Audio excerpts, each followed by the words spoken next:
So tonight I'm actually going to circle back slightly on a topic that I've talked about before, but with a little bit of a different twist.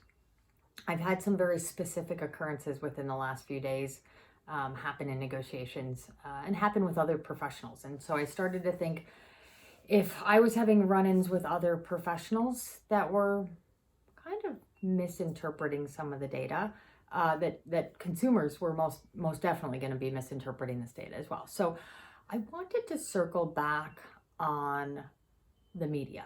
I know a few weeks ago we talked about the media, we talked about headlines, we talked about reading through the whole articles and kind of the purpose behind media. They are here to report the story, but they have to grasp attention first.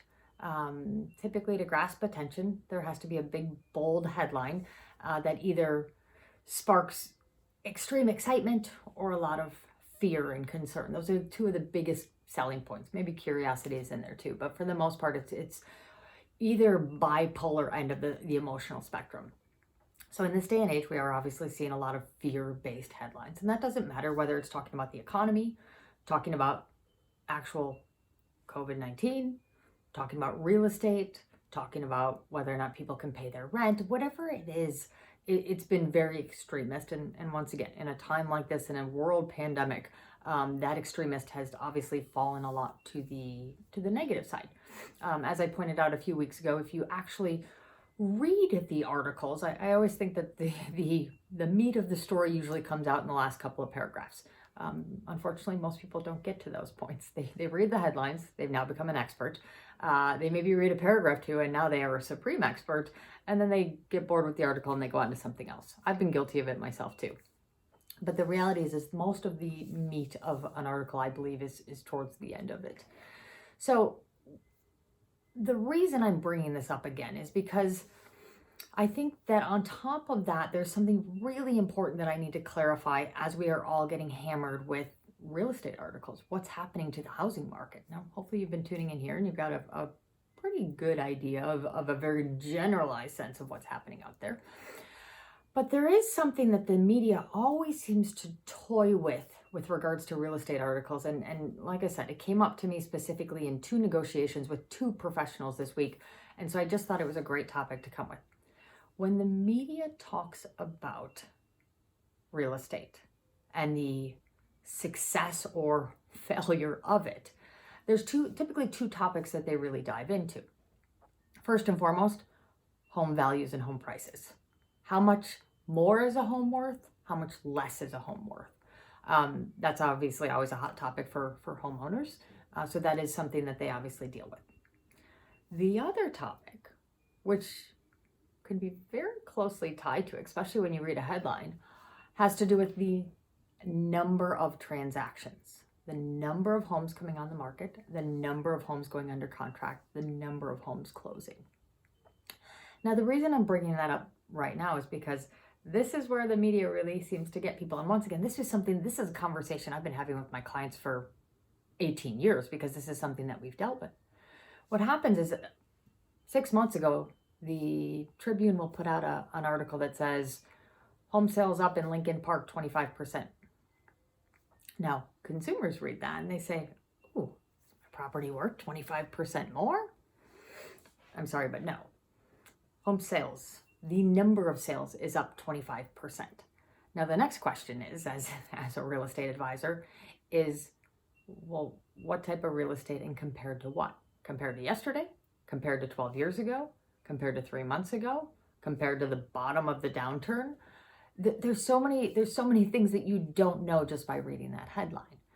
But people tend to misconstrue whether or not they're talking about values, which most consumers automatically think home prices. When they see an article about real estate and talking about it being up or down, the general consensus just automatically thinks, oh, values are up, values are down.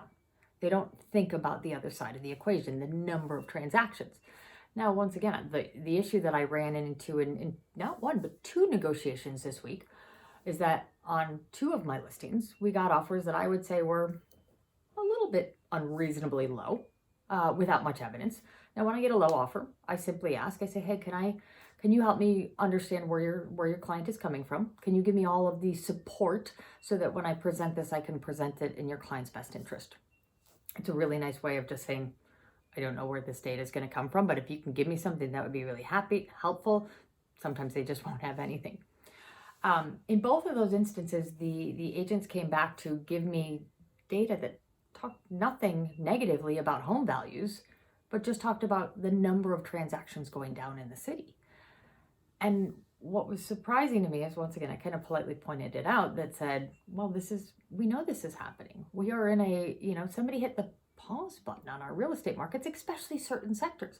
Certain sectors are moving along quite well. Certain sectors feel like the pause button has been pressed. I had somebody described it to me that it almost felt like a self-induced coma, and the fact that everything is just a little bit quiet.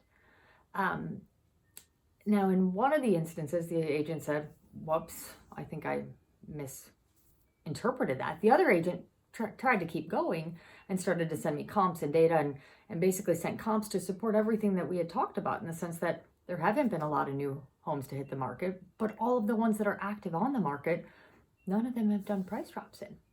So I thought it was a great topic for tonight, once again, because I know it's a common mistake. It's always been a common mistake for as long as I've been selling real estate, is that when you are reading about real estate articles, understand that the number of transactions and the home values are two totally different things. Of course, I can tie them together to show how the strength of one can contribute to the strength of the other.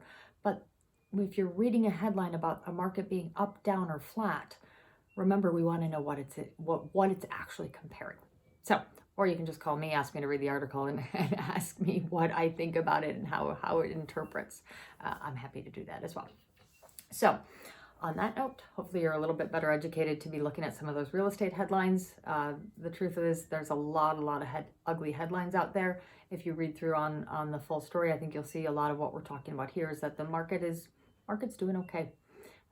Some sectors are real quiet. Some are still kind of beating along, but it's performing as we're expecting it to, and I think that's the most important takeaway. So, on that note, happy Monday. Let's remember to be kind. Be kind to one another. Be kind to yourself. Take care of one another. Take care of yourself. Remember to be responsible in your social distancing as more of the country is opening up. Remember to be proud and grateful of our essential workers and our first responders. Remember that we are getting through this together. I am so proud of being a Chicagoan right now. I'm so proud to be a part of this city. I appreciate getting through this with you. I will look forward to seeing you tomorrow night when we have gotten another day past us.